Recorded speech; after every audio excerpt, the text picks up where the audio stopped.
How are you doing again? Welcome back to Joe Stunner Boxing. I hope you're doing well. Just a quick late night video. I thought I'd just share a few thoughts with you regarding Tyson Fury, because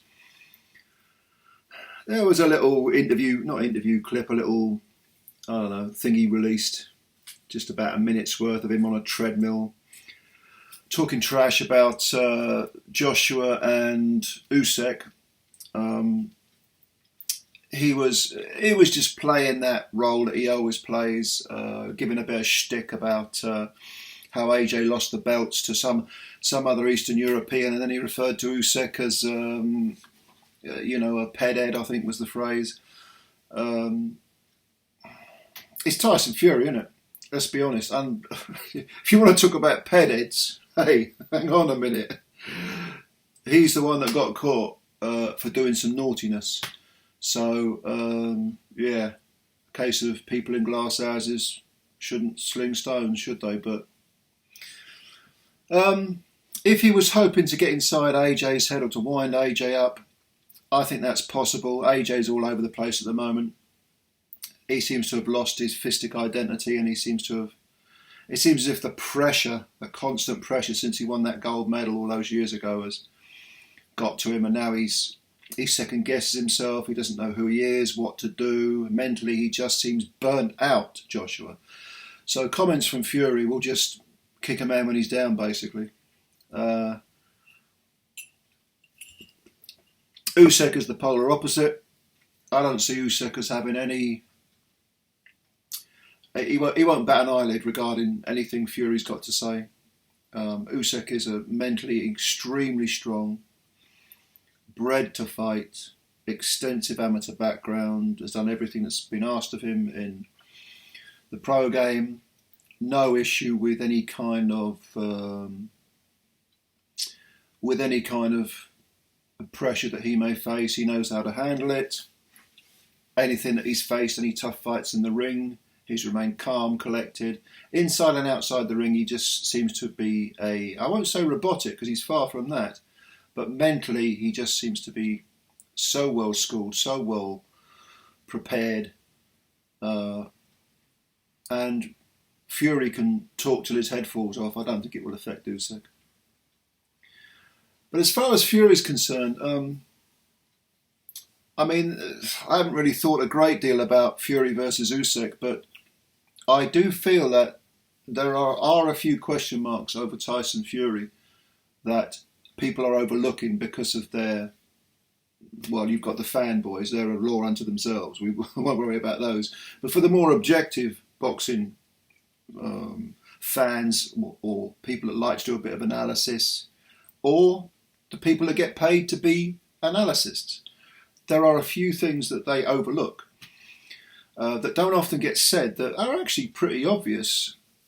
And the first of those, I think, would be that if you hit Fury on the jaw or on top of the head, he hits the canvas. That's a pretty solid established fact. Because even early on in his career, you had the Steve Cunningham. Steve Cunningham was outweighed by God knows how many stone, 4 stone, 5 stone, I don't know what it was. He put Fury down. Okay, Fury was fighting an extremely tactically stupid fight, but he got floored. He got floored against Nevin Pikic. Against Wilder, he was on the floor a total of 4 times. So if you hit him, he goes. He gets up. And that's not a slur, if you get hit on the jaw, you go. Sometimes you go, that's fine. He gets up and he wins, which is fantastic. I'm not here to slag him off as a fighter. He's achieved a great deal. I don't think his resume is that deep, but I think he does wait for the correct opportunities. But he deserves a lot of credit. Going to Germany, beating Klitschko was a tremendous achievement. Going to, actually, I think the most impressive of the 3 Wilder fights was the first one, because he was cherry-picked as an opponent by Wilder. And we all know he basically won that fight by boxing. And the second fight, going over there and smashing Wilder up, was a massive achievement as well. Wilder, of course, at the time was undefeated. So I'm not here to slag Fury off as a fighter, but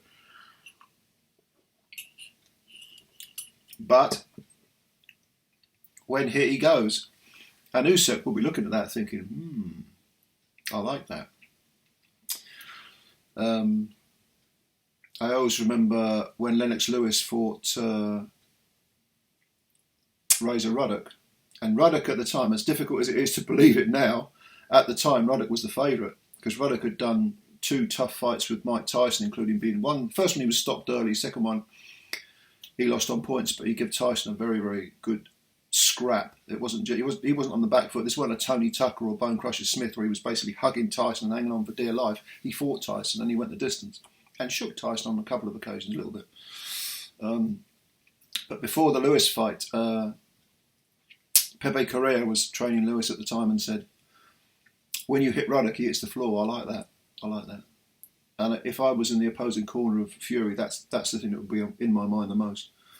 The other thing is, and I think Dillian Whyte's alluded to this, is that Fury may not have the resiliency in his legs that he had previously, because he has not lived the life. He put on 10 stone when he had his issues, whatever you want to call them, mental health issues or drug issues or drink issues. We'll call them issues. And if you don't live the life, you take years off your career. So I don't think that... I tend to agree with Dillian Whyte. I think there's a question mark over Fury's legs now. Can he move and box like he did? He was a brilliant boxer, brilliantly well-schooled boxer, lots of beautiful feints and, a massive man who fights like a lightweight or a welterweight, Can he still do that? I'm not saying he can't, but there's a question mark there. I think Whyte might have a point there. And also, I think Sugar Hill referred to... I can't remember the exact... I've got to paraphrase what he said, but he was talking about the third Wilder fight, and he said that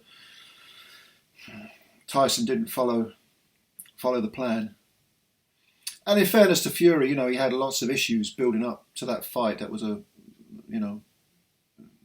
know his baby daughter who'd just been born was very ill, and there were COVID and all that business.